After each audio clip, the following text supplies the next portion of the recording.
طيب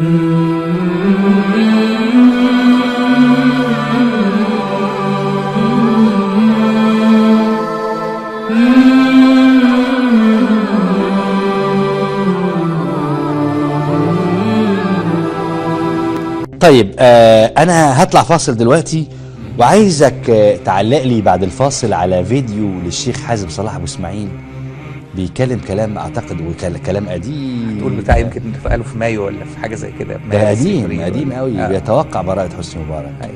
وكتير بيقولوا يا دكتور عمرو ان الراجل ده ما فيش حاجه قالها وقعت، يعني كل اللي كان بيتكلم عليه الشيخ حازم كان بيحصل، ومنها ده. ومعايا برضو تسريب من داخل احد مكاتب وكيل نيابه ضد معتقل.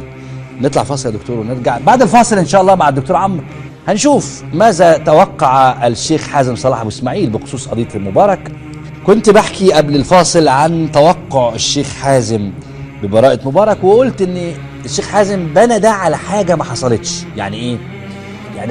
يعني هو كان بيطالب بتطهير القضاء، وهو بيقول طالما القضاء مش هيتطهر فهيتحكم على حسني مبارك بالبراءه. نشوف الفيديو ده بقى ويعلق لنا الدكتور عمرو دراج على هذا التوقع. اهلا بكم مره ثانيه. وده شايفين الشيخ حازم توقع بناء على ان المجلس العسكري، هو بيقول كده في الفيديو انه بيبقى الوضع على قديمه زي ما بيقول، وبالتالي هيتحكم على حسني مبارك ومن معه بالبراءه. تعليق حضرتك على التوقع اللي صدق الى حد كبير النهارده؟ هو الحقيقه مش ده التوقع الوحيد اللي الشيخ حازم، يعني هو الحقيقه ليه كان، انا تذكرت انه كان ليه فيديو كده مشهور يمكن في مارس ولا ابريل ولا حاجه في 2011 وكان بيحذر فيه بشكل واضح جدا من الثقه في المجلس العسكري والثقه في العسكر لا يؤمن لهم، رغم ان ساعتها كان الشعبيه بتاعت الجيش كانت في اقصاها، يعني نتيجه ما ظنوا الناس ان هو اصطفاف مع الثوره وكده. فالشيخ حازم الحقيقه واضح ان هو يعني، او الناس ادركت ان هو ليه رؤيه عميقه، وانه انت عارف الرسول صلى الله عليه وسلم بيقول لك اتقي فراسه المؤمن فانه يرى من نور الله. يعني هذا كان واضح عنده يعني. طيب خلينا الفت النظر بس على الشاشه في خبر. بعض الرسائل اللي جايه بتسال بتقول ما هو الشيخ حازم صلاح ابو اسماعيل تنبأ بده، ما حدش سمع له ليه؟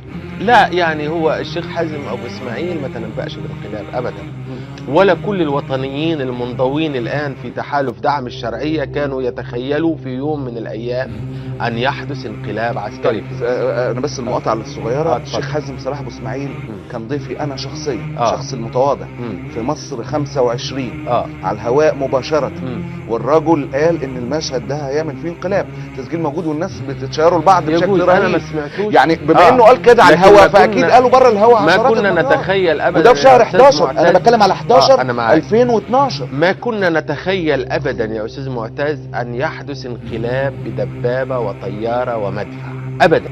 طبعا براءة المخلوع توقعها، الشهادة لله توقعها منذ البداية الشيخ حازم صلاح أبو اسماعيل. فك الله كربه وكل المعتقلين. حق عشان بس شهادة حق.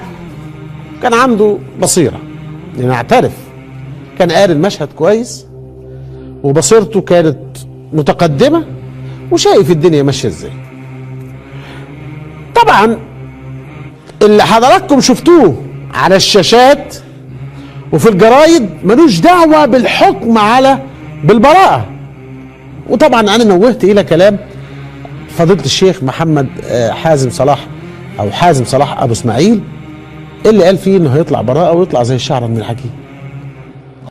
شوف الشيخ حازم قد ايه كان عنده بصيرة، مش بصيرة بس عشان بعض انصاره ومحبيه وانا منهم. مرة كتبت تويتاية وقلت انه عنده بصيرة، فقال يعني هو ما عندوش، انت كده بتنفي عنه ان هو سياسي بارع. لا هي مش كده، هو سياسي بارع، بس انا رأيي ان البصيرة اولى من السياسة، لكنه جمع بين الاثنين. نشوف قال ايه الشيخ حازم صلاح ابو اسماعيل. يبقى كان عنده بصيرة وعنده فهم من الواقع السياسي. المعلم الشبلي بيقول لك الوزير ينكر ان الشيخ حازم قال انه هيحصل انقلاب. طيب اول ما شاف السيسي قال انه على الشيخ حازم انه يؤدي دور الممثل البارع. ارجوك قول للوزير ولكل شباب الثوره يعتذروا لابو اسماعيل. وانا اعتذر لابو اسماعيل، كانت رؤيته صائبه وثاقبه، وانا ما قلتش ان الرجل ما كانتش رؤيته صائبه، لكن انا اللي اختلفت مع الاخ الكريم. بس هو الفكره في، يعني انا اتذكر انه انا في اجتماع مع الشيخ حازم صلاح ابو اسماعيل في شهر 5 2011 بعد الثوره بشهرين شويه، وكان حاضر لقاء بعض شباب الاخوان المسلمين، وقال لهم نصا يعني قولوا للقيادات بتاعتكم انهم فضلوا مستمرين بالشكل ده مع الجيش كلها سنتين وهنتعلق على المشانق مبكرا. هو نشر ما قاله الشيخ حازم صلاح أبو اسماعيل أمام النيابة. قال أنا مش إخوان وتهمة سياسية، والداخلية تريد الانتقام مني، ولست مسؤولا عن أعمال العنف بالنهضة أو غيرها، ولست وصيا على حركة حازمون والحركة مثل ألتراس جماهير الكرة، وأرفض وصف مرسي بالرئيس السابق، وأنا زعيم حزب سياسي. وتحدث في ثنايا هذا يعني في ثانية ما قالوا أمام النيابة أنه يرى أن للنيابة توجها معين، ورفض عندما بدأ الحديث حول ما رأيك في 30 من يونيو، قال أرفض هذا السؤال لأنه سؤال سياسي وليس له علاقة بقضية أو بتهمة، ويبدو أن النيابة تأخذ مني موقفا. كيف ترى ردود الشيخ حازم صلاح أبو اسماعيل على النيابة؟ أعتقد أن هذه الردود هو مسؤولا عنها طبعا. للأسف حازم صلاح أبو اسماعيل أنا من ضمن الناس اللي كانوا بيكتبوا مقالات في التحرير عنه ويقولوا إنه هو راجل ما بيفهمش حاجة، وطلع في الآخر أن هذا الرجل يكاد يكون الوحيد في مصر اللي فاهم كل حاجة، وتنبأ مبكرا جدا بالانقلاب العسكري، وتحدث مع مرسي عن ما سيفعله السيسي فيه.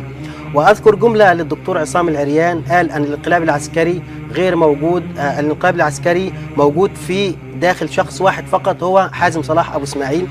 للأسف كل حاجة قال عليها حازم صلاح أبو اسماعيل تحققت. بالنسبة للتحقيقات معاه، هو حازم صلاح أبو اسماعيل هو رئيس حزب الراية، وهو لا ينتمي إلى جماعة الإخوان المسلمين، وطبعا هو انتماؤه إسلامي معروف، ولكنه ليس عضوا في جماعة الإخوان المسلمين. من حقه أن يصف الرئيس مرسي بالسابق أو الحالي، يعني هذه رؤيته وهذا حقه، وفي النهاية هي تحقيقات نيابة بحاجة إلى إثبات أو قرائن لكي تستطيع أن تتهم هذا الشخص. نعم. ما زلنا أيضا في سجنه. يعني حقيقة كنت يعني في حاجات كتيرة جدا مش فاهمها، واختلفت مع هذا الرجل لدرجة ان المشهد الوحيد اللي اتعصب فيه الشيخ حازم كان في برنامج معايا، ولما خبط بايده على الترابيزة ودخلوا لي في الكنترول، دخلوا اتباعه ومحبيه كانوا بيحبوه جدا، دخلوا الكنترول لدرجة ان احمد ابو هيبة دخل وقال لي في الايربيس، قال لي خف على الراجل، خف على الراجل، وانا والله ما كنت عملت حاجة، بس هو اتعصب يعني. بس الراجل بقى كلمة حق تقال، والليل او النهار بيتعرف بالليل. قال لك هنبقى مضحكة ومسخرة الامم، والله وها هي نبوءة اخرى تتحقق حقيقة.